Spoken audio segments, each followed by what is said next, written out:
ሰላም ሰላም ውድና የተከበራችሁ የገነት የረሸዋ ዩቱብ ተከታታዮቼ እንዴት ናችሁ? ሰላም ናችሁ ወይ? አለሁኝ እኔ እግዚአብሔር ይመስገን ደህና ነኝ።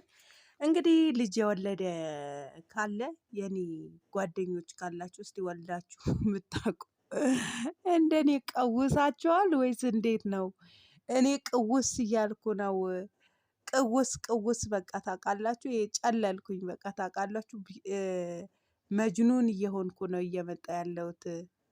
መጅኑና ይኸው ታየኛለች፣ ይኸው ታየኛለች። ፈጣጣ እኔ አሁን አብኪልኝ ብያታለሁ፣ አብኪልኝ ብያታለሁ። ጉዱን አያችሁት?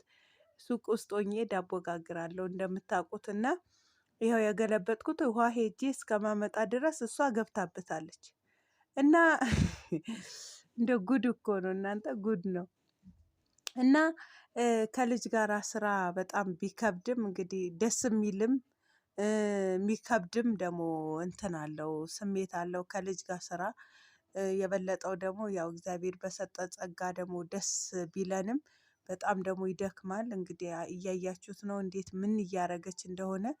እውነት ለመናገር 2 ዓመት አልሞላትም ገና እና በጣም ፈጣን ናት። በጣም ከምነግራችሁ በላይ በጣም ፈጣን ናት። እና እስቲ እናንተስ በ2 ዓመታቸው እንደዚህ ልጆች ያጠፋሉ እንዴ? እንደዚህ ያጠፋሉ እንዴ? አሁን እኔ እየቀረጽኳት ነው በእርግጥ ቆሜ፣ ግን በቃ ምንም ስላልቻልኳት ነው። ደግሞ ስከለክላት ደግሞ የሚገርመው ነገር እሺ አትለኝም። እዚህ ጋር ደግሞ ይኸውላችሁ፣ እዚህ ጋር ሽሮ ከእንትን ላይ ከመደርደሪያው ላይ ሽሮ ጥላ በትነው ነው እንግዲህ አያችሁት፣ የታሸገውን ማለት ነው። እኔ ጓሮ ነበርኩኝና ስመጣ እንደዚህ እያደረገች ነው። እና ከስተምር ሁላ እየሸኘሁ ነውና ከዛ ዞር ብዬ ሳያት እንደዚህ አይነት ጉድ ነው ያየሁት ማለት ነው። እና በጣም በጣም ከአይምሮ በላይ ማለት ነው፣ በላይ ሆነ። እና እናንተስ እንዴት እያሳደጋችሁ ነው? ልጅ በተለይ ልጅ የምታሳድጉ እንዴት እያሳደጋችሁ ነው? እንዴት ይዟቸዋል? እኔ እንደሆነ በጣም ኩቢዶ ነው የምላቸው፣ ኪቢዶ ነው። በጣም ነው የሚከየው። ከዚህ ላይ አውርዳ ነው እንግዲህ ያው እንደዚህ እንትን ያለችው ማለት ነው፣ ያፈነዳችሁ ነገረ ስራዋ ሁሉ በቃ እኔ ምን ልበላችሁ በስላሴ።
ራሹ ምንድን ነው? ማሚ ምንድን ነው የምታረጊው? ምንድን ነው የምትሰሪው? ምንድን ነው የምታረጊው? ምንድን ነው የምታረጊው? እስቲ ተይኝ፣ ንገሪኝ። ምንድን ነው የምታረጊው? ጌታ ሆይ ይጣፍጣል። ጭራሽ ስንት ብር ወጥቶ እንደተገዛ አታውቂም። ምን አይነት ልጅ ነሽ? በእናትሽ አሜን። ጥሩ ነው እንደዚህ መስራት? ጥሩ ነው ወይ? ጥሩ ነው? ንገሪኝ። አሁን ታይ፣ አምጪ እሱን አይደለም፣ እሱን አይደለም። ያኛውን ስጭ፣ ያኛውን ስጭኝ፣ ስጭኝ፣ ስጭኝ። አሜን። እሱን አልፈልግም። ያኛውን ስጭ። ካርቶን ምንደግመኝ አሰጭኝም። ስጪ፣ ስጪ፣ ስጪ።